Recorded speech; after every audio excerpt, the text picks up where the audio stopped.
Hi friends, നമ്മൾ പൊതുവെ 2 നേരവും ചോറ് കഴിക്കുന്നവരായിരിക്കും നമ്മളിൽ പലരും. അപ്പോൾ നമുക്ക് ഒരു നേരം ചോറ്, അതായത് രാത്രി ഒഴിവാക്കാം.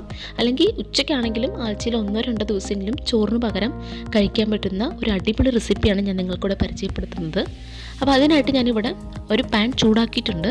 ചൂടാക്കിയതിന് ശേഷം അതിലോട്ട് ഞാൻ 1 സ്പൂൺ വെളിച്ചെണ്ണയും 1/4 സ്പൂൺ ജീരകം ഇട്ട് കൊടുത്തിട്ടുണ്ട്. വേണമെങ്കിൽ കടുകും കൂടി നമുക്ക് ഇട്ട് കൊടുക്കാം. അതിനുശേഷം ഞാനിവിടെ ചെറിയ കഷ്ണങ്ങളെ മുറിച്ച ഉള്ളി, സവാള, നമുക്കിതുപോലെ ചെറിയ കഷ്ണങ്ങളെ മുറിച്ച് ഒരു സവാള ഇട്ടെടുത്തിരിക്കുകയാണ്. അതെല്ലാം തന്നെ നമുക്ക് നന്നായിട്ടൊന്ന് സോട്ട് ചെയ്തെടുക്കാം. ഇത് പെട്ടെന്നൊന്ന് വഴറ്റി കിട്ടാനായിട്ട് ഞാൻ 1/2 സ്പൂൺ ഉപ്പും കൂടി ചേർക്കുന്നുണ്ട്. ഇതിലൂടെ ഞാൻ ഇഞ്ചി വെളുത്തുള്ളി ഒന്ന് ചതച്ചെടുത്തിട്ടുണ്ട്, അതും കൂടി 1/2 സ്പൂൺ ചേർത്ത് കൊടുക്കുകയാണ്. ഒപ്പം നല്ല പഴുത്ത ഒരു തക്കാളി ചെറിയ കഷ്ണങ്ങളെ മുറിച്ചത്.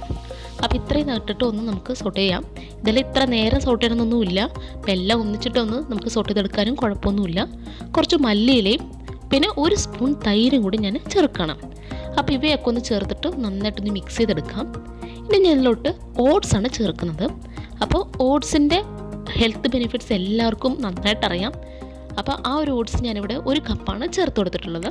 1 കപ്പ് ചേർത്ത് കൊടുത്തതിന് ശേഷം നമുക്ക് ഈ ഉള്ളിയും തക്കാളിയൊക്കെ ആയിട്ട് നന്നായിട്ടൊന്ന് മിക്സ് ചെയ്തെടുക്കാം.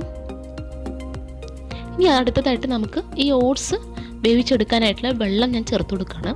അപ്പോൾ ആദ്യം നന്നായിട്ടൊന്ന് മിക്സ് ചെയ്യാനായിട്ടൊരു 1/4 കപ്പ് ചേർത്ത് കൊടുക്കാം.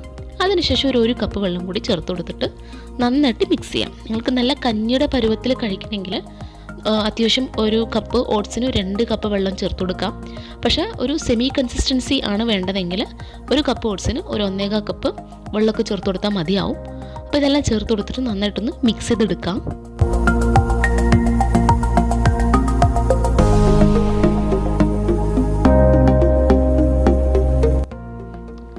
അപ്പോൾ എന്നും റൈസ് കഴിക്കുന്നതിന് പകരം ഇടയ്ക്കൊക്കെ ഒന്ന് ഓട്സിൻ്റെ റെസിപ്പികൾ കഴിക്കുന്നത് നല്ലതായിരിക്കും.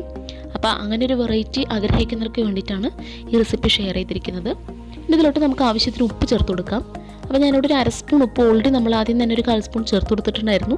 ഇപ്പോൾ 1/4 സ്പൂൺ ഉപ്പും കൂടി ഞാൻ ചേർത്ത് കൊടുക്കുകയാണ്. ഇന്നൊക്കെ ഒന്ന് കവർ ചെയ്ത് ഒരു മീഡിയം ഫ്ലെയിമിൽ കുക്ക് ചെയ്യാം. ഓട്സ് കുക്ക് ചെയ്യാൻ ഒരുപാട് നേരം വേണ്ടി വരില്ല. ഏകദേശം 1 മിനിറ്റ് നേരത്തേക്ക് നിങ്ങൾ കുക്ക് ചെയ്താൽ മതിയാവും. 1 മിനിറ്റ് നേരം കഴിയുന്ന സമയത്ത് ലിഡ് ഓപ്പൺ ചെയ്തിട്ടൊന്ന് മിക്സ് ചെയ്ത് കൊടുക്കാം. നോൺ സ്റ്റിക്ക് പാൻ ആയത് കാരണം അടി കരിപിടിക്കാനുള്ള ചാൻസ് കുറവാണ്. അപ്പോൾ നിങ്ങൾ വേറെ ഏതെങ്കിലും പാൻ യൂസ് ചെയ്യുകയാണെങ്കിൽ അത് കരിപിടിക്കാതെ നോക്കാം. അത് കാരണം തന്നെ മീഡിയം ഫ്ലെയിമിൽ ലോ ഫ്ലെയിമിൽ വെച്ചിട്ട് കുക്ക് ചെയ്യാം. അപ്പോൾ ഇത്രയേ ഉള്ളൂ. നന്നായിട്ടൊന്ന് മിക്സ് ചെയ്തെടുക്കാം. ഇനി നിങ്ങൾക്കിത് ഏത് കൺസിസ്റ്റൻസിയിലാണോ അതിനനുസരിച്ച് ഇതിൻ്റെ വെള്ളത്തിൻ്റെ അളവ് അഡ്ജസ്റ്റ് ചെയ്യാം. ലാസ്റ്റ് 1/4 ഭാഗം നാരങ്ങ ഒന്ന് യൂസ് ചെയ്ത് കൊടുക്കാം. നല്ലൊരു പ്രത്യേക ഫ്ലേവർ കിട്ടാനാണ്. അപ്പോൾ ഈ ഓട്സ് കൊണ്ടുള്ള റെസിപ്പി റെഡി ആയിട്ടുണ്ട്. ഇത് ഓട്സിൻ്റെ ഉപ്പുമാവോ കഞ്ഞിയോ ഒക്കെ ചേർന്നൊരു മിക്സ് ചെയ്തൊരു റെസിപ്പിയാണ്.